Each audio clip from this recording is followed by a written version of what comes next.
Halo semuanya, perkenalkan nama gue Yonatan.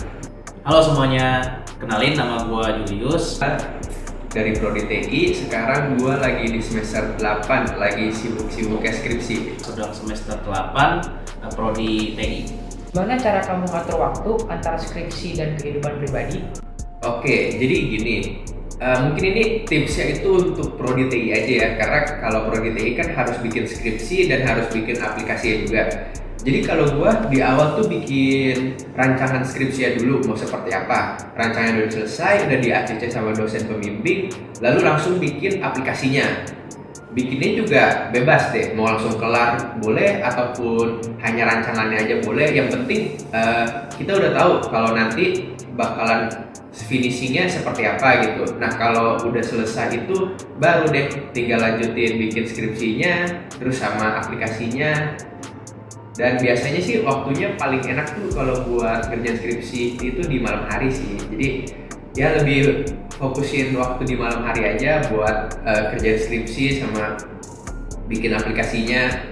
Karena pasti otak lebih kebuka sih untuk kerjain.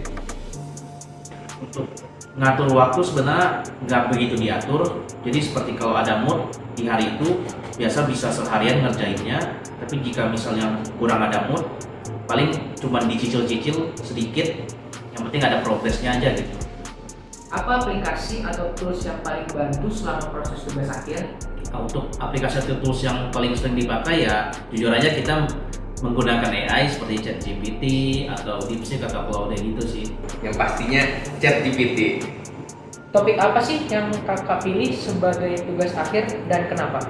Topiknya tuh tentang augmented reality. Alasannya karena augmented reality itu keren. Dia bisa ngebawa apa yang ada di dunia virtual ke dalam dunia asli. Dan juga untuk bikinnya tuh nggak terlalu ribet lah. Karena untuk bagian codingnya tuh ya mungkin hanya sedikit lah. Tapi lebih banyaknya di bagian desain, terus di bagian imajinasi kita ini alurnya nih mau seperti apa gitu. Topik yang gua pilih untuk tugas akhir tuh adalah sistem pemandu keputusan atau SPK atau bahasa Inggrisnya tuh Decision Support System. Kenapa gua pilih itu karena SPK ini dapat membantu manusia dalam menjalankan dalam membuat keputusan dengan bantuan dari komputer gitu. Apa tantangan terbesar yang kamu hadapi selama kerjain tugas akhir?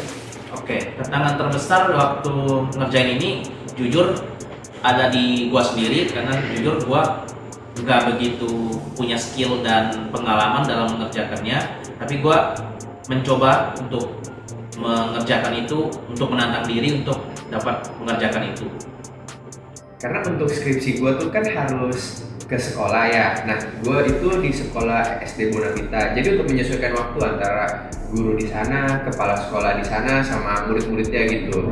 Menyesuaikan waktu gue sama mereka. Nah, itu sih tantangan terbesarnya. Sih rasanya pertama kali masuk ke kampus? Pertama kali masuk ke kampus, lumayan aneh sih. Soalnya waktu itu kan gue masuknya lagi zaman COVID ya. Jadi nggak ngerasain atmosfer, oh jadi anak kuliahan gitu. Rasanya tuh masih sama kayak waktu zaman sekolah lah. Karena kan waktu zaman sekolah juga sama aja di rumah juga gitu. Baru ngerasain jadi anak kuliahan pas di semester 3. Oh ternyata gini rasanya jadi anak kampus. Pertama kali masuk kampus tuh waktu itu karena masih tahun-tahunnya COVID, jadi waktu itu masih online dan gue sendiri masih di Pontianak tempat asal gue, dan itu dilakukan selama setahun. Jadi semester 1 sampai 2 itu kita cuma kelas online lewat Zoom atau Gmeet. Jadi kurang bisa merasakan apa yang dirasakan waktu jadi maba, karena waktu kita udah masuk ke kampus itu waktu sudah semester 3 dan itu udah jadi senior lah jatuhnya. Kasih kesan atau pesan untuk mahasiswa baru informatika di Universitas Matan? Oke, untuk adik-adik maba selanjutnya tetap semangat menjalani kuliah, tolong rajin-rajin untuk menjadi mahasiswa yang aktif, jangan cuma kuliah pulang aja. Yang pertama, jangan terlalu terpaku sama AI, ChatGPT, DeepSeek, dan lain-lain. Pokoknya tuh kalian harus bisa dulu dari cara codingnya, dari algoritmanya, strukturnya dan lain-lain. AI itu hanya untuk membantu, jangan jadiin sebagai alat utama. Jadi kalian nggak perlu mikir atau apa, tinggal minta AI aja gitu. Nanti ya akan susah buat kalian ke depannya, apalagi pas udah ngejalanin tugas akhir.